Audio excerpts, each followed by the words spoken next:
Merci, la bienvenue sur vous a branché sur www.voixofcongo.net. C'est toujours un dégueu de l'Obaka. Ceux qui te monanisent pour te bêta kaka masole dali ya mboka na biso. Mais les lots, nous allons consacrer na masole dali verdict oyo appel Bafoka Jean-Pierre Bemba Basala qu'il fallait tout cela verdict pour kata likambo ndenge nini. Voilà likambo déjà bakati Jean-Pierre Bemba acquitté par la CPI et Bolanda avant que CPI a quitté Naye, la réaction et la membre de MLC, tant que la verdict est tombé. Et puis on se retrouve juste après.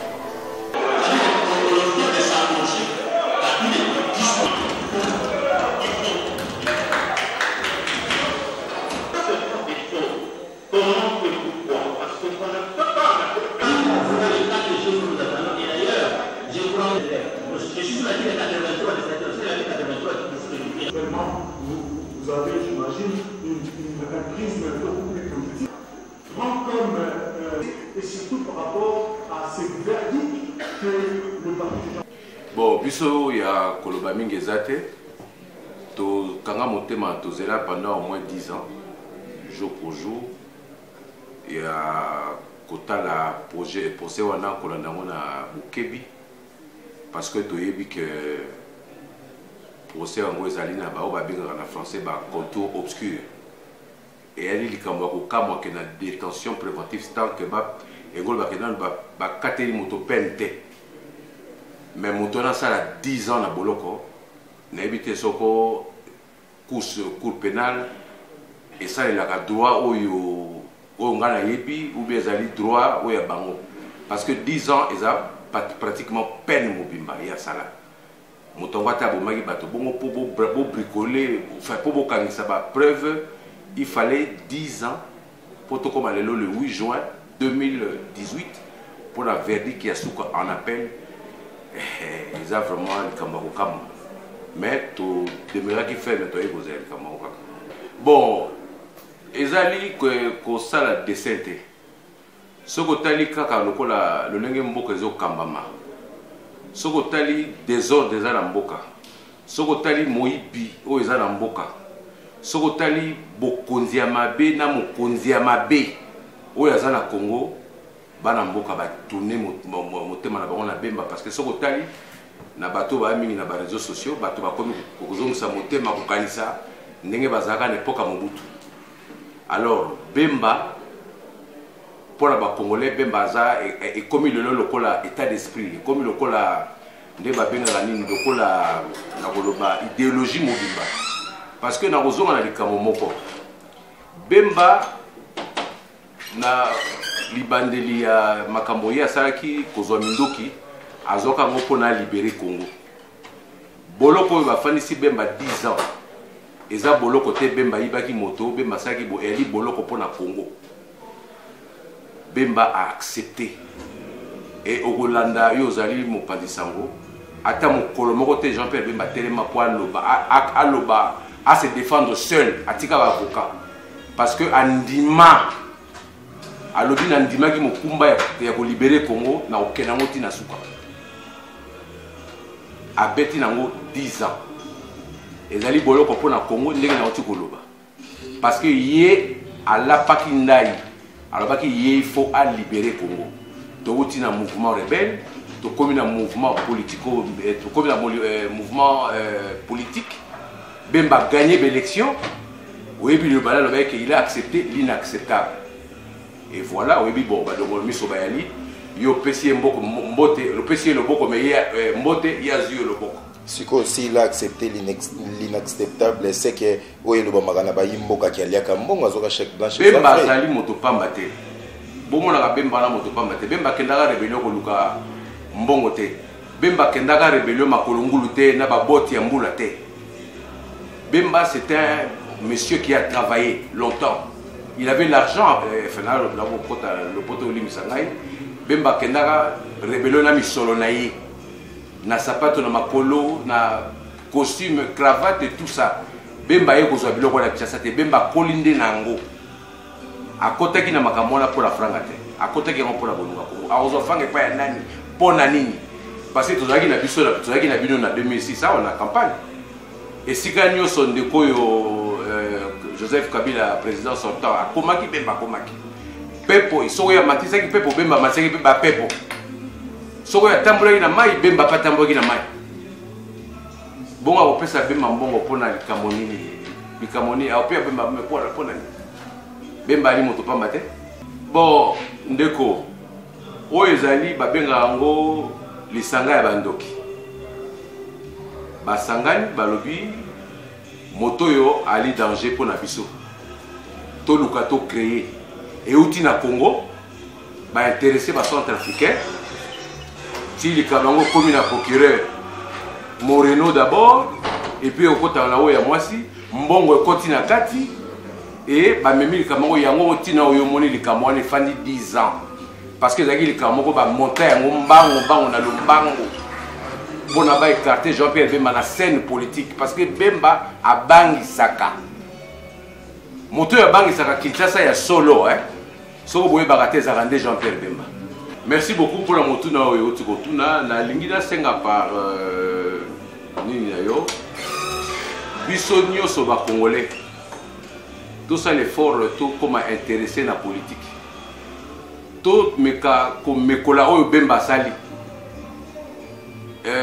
bembisme ekoma état d'esprit idéologie na biso lokola ezalaki Mandela lokola ezalaki boye bato balanda ndenge oyo asalaki biso bakongolais tolanda nzela oyo Bemba asalaki eloko Bemba asalaki donc le bembisme ekoma idéologie ya bakongolais parce que na noté eloko moko bakongolais misusu bakomona ondire babi non Désiré ezaka mpona Bruno Ndala ezaka mpona Désiré Mbondi ezaka mpona José Ngoto menga etalinga te biso nyonso foto ba likamba politique élection esalami te foto ba élection esalami te mpona nini esalami te mpona nini mbongo ezangi mpona nini bakongolais ebele bayebi te bakokenda kotatabana kopanzana bakoma bapoliticien bayeba vérité ya makambo. Bon, on a procès à président na biso de Jean-Pierre Bemba. Albi butu ate indi makasi ndenge nini tongo esuka na setana. Mais tokoliki ya lelo te tongo yango etani. Ça fait 10 ans tolelaka Nzambe. Po azali Nzambe ya justice. Justice abata mokili ezaka ya bosolo te. Oya Nzambe ndeza ya solo.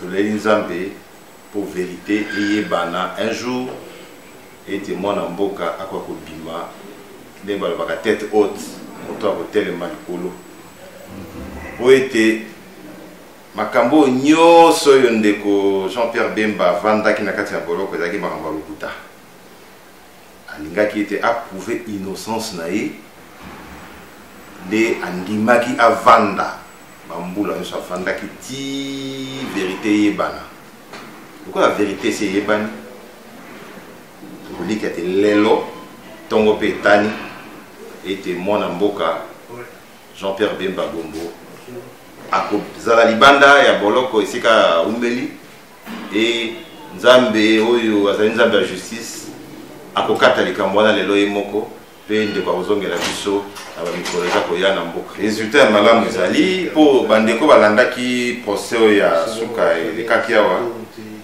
makambo mingi ya lokuta ebimaki oyo esalaki ete ndeko aumela na boloko. Alors lokola pe bamboka bapays occidentaux Vatican, États-Unis, Union européenne, France, Belgique, nous surtout, bango nyonso pe bamoni ete likambango pe luti totiana no miso batie miso epai na epai e basangani pe basangisi maele bolandaki même mokanda ya Herman Cohen oyo akomelaki CPI ete ngonga ekoki ndeko wana pe anyokami mingi na boloko esengeli akende kotala makambo mboka na ye mutu moko abungi te ke makambo eza koleka na mboka oyo lelo esengi mbongo wana esengi bokonzi ya sika esengi makambo ya sika po ete mboka etambola malamu ezonga na bosembo. Makambo ya ndeko Jean-Pierre Bemba ezali makambo ya Congo ya RDC d'abord. Makambo eleka na Centrafrique. Mais et ko sala ke bandeko na biso ba congolais oyo baza na pouvoir. Ba yokani na ba ONG Songolo Pakala na bandeko centrafricain mususu neti ba bozizé consort po ete ba bimisa likambo wana et ebotamaki kaka na Congo na ba congolais po balobi baza ba congolais nde pusaki ke bango ba mema ndeko liboso ya bazuzi. Mais toyebi biso surtout ke kokanga moto po akenda botia na boloko ezaka ba preuve ti bakanga ndeko Jean-Pierre Bemba preuve moko ezalaka te balobandi koluka preuve bati batie moto na boloko. Alors bato nyonso bafunda ye bamosusu ba ONG wana babandi deja kosala babengaka mea culpa, donc tosalaka erreur. Bandeko oyo mpe ya awa chaque fois que procès ezalaka bien eloko moko bakoprononce bakendaka toujours na mbongo. Toyebi oyo babengaka ye soki conseiller spécial soki ba droits humains soki nani akendaka chaque fois na misolo kotika po ete babalola makambo basala. Donc makambo oyo ndeko avanda na boloko euta awa na mboka na ye moko, mais eza makambo ya mboka te, ezali nde makambo ya Centrafrique. Ezali ka po ba écarter ye na scène politique azala te atika bango ngonga basala buzobo bangai basala tindene le mboka ekomi boye. Message ya Elikia ngonge koki oyo tozali kolela changement na mboka, tozangaki leader ba leader oyo babimi epai na epai oyo bazali tozalaki na bango awa moko te aza kokoka kosala face na régime en place. Moto ya kosala face na régime en place ezali ndeko Jean-Pierre Bemba oyo azali pena mwana somi mwana mboka mwana ekolo oyo ayebi ebele na ntina mboka aza na bolingo ya mboka oyo yende akosala face na régime oyo ya moyini oyo ezali konyokola ba congolais. Alors bana mboka ya mokili mobimba oyo baza ba congolais baza na elikia ete ndeko Jean-Pierre Bemba Gombo aza kobima epi na mikolo eza koya nzambe oyo apesaka bokonzi akozongisela ye bokonzi oyo ezalaki ya ye e akotambusa mboka oyo na ndenge esengeli. MLC a une motivation mon côté pour les alliés comme le peuple congolais, les alliés comme les africains. Yolanda kate ba chef d'État africain ba elaka ba lobaka pour les ces pays et communes institutions judiciaires où les alliés konyokola ba africain, ba leader africain, ba patriote africain, ba citoyen africain. Ba boya ki on ba telemela ki on makasi. Jean-Pierre Bemba Zali Bongo preuve était mafia internationale pour na kunyonga Afrique pour na kuya kuzwa kunduka nkita ya Afrique. Ces pays a communé kokanga ba leader ya Afrique. Jean-Pierre Bemba Zali preuve monnaie.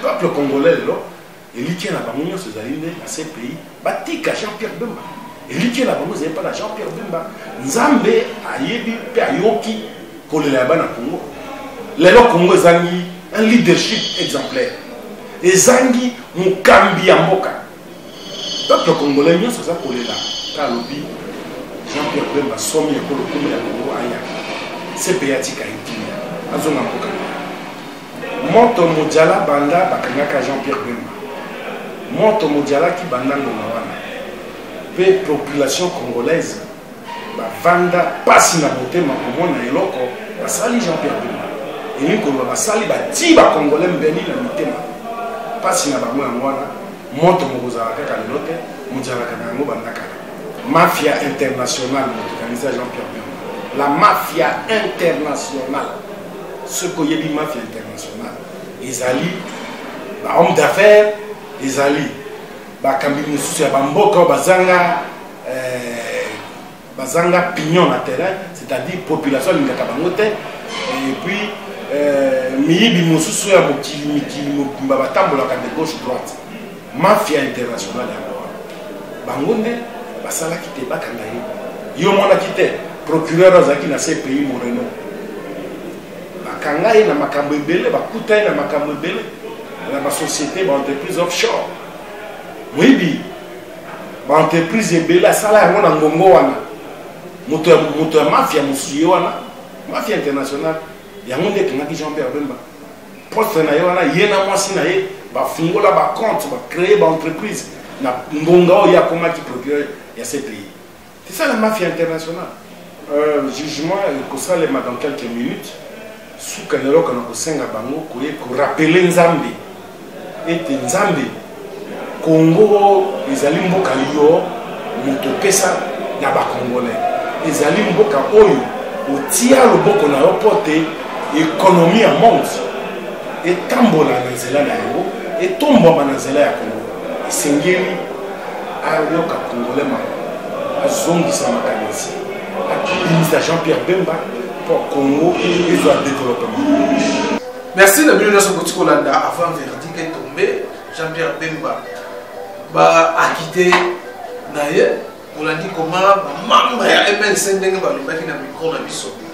Merci na bino nyonso commentaire osala ezate mais tokutani tantôt pour la suite.